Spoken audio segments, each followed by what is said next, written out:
ಕೆಲವೇ ಕ್ಷಣಗಳಲ್ಲಿ high voltage ಸಂಪುಟ ಸಭೆ, ಜಾತಿ ಗಣತಿ ಬಗ್ಗೆ ಸಚಿವರ ಅಭಿಪ್ರಾಯ ಸಂಗ್ರಹ. ಇಂದೇ ನಿರ್ಧಾರವಾಗಲಿದೆ ವರದಿಯ ಭವಿಷ್ಯ.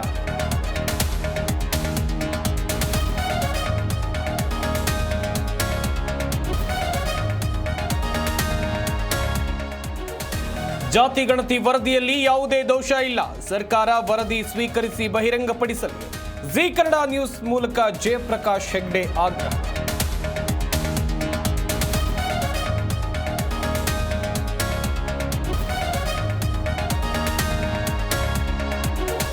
ಗುಂಡಿ ಗಂಡಾಂತರಕ್ಕೆ ಬೈಕ್ ಸವಾರ ಹೈರಾಣು. ಸ್ಕಿಡ್ ಆಗಿ ಬೈಕ್ ಸಮೇತ ರಸ್ತೆಗೆ ಬಿದ್ದ ಸವಾರ.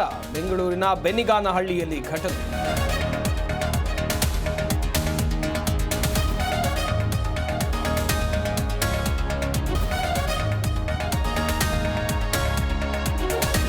ನೀರು ಕುಡಿಯೋಕೆ ಹೋಗಿ ಕೋತಿ ಸಾವು. ಬಿಂದಿಗೆಯಲ್ಲಿ ತಲೆ ಸಿಲುಕಿ ಉಸಿರುಗಟ್ಟಿ ಸಾವು.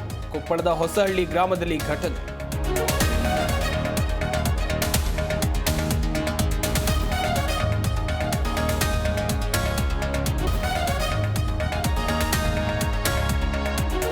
ವಕ್ಫ್ ನೇಮಕಾತಿಗೆ ಸುಪ್ರೀಂ ಕೋರ್ಟ್ ತಡೆ. ಮುಸ್ಲಿಮೇತರರನ್ನ ವಕ್ಫ್ ಬೋರ್ಡ್ಗೆ ನೇಮಿಸುವಂತಿಲ್ಲ.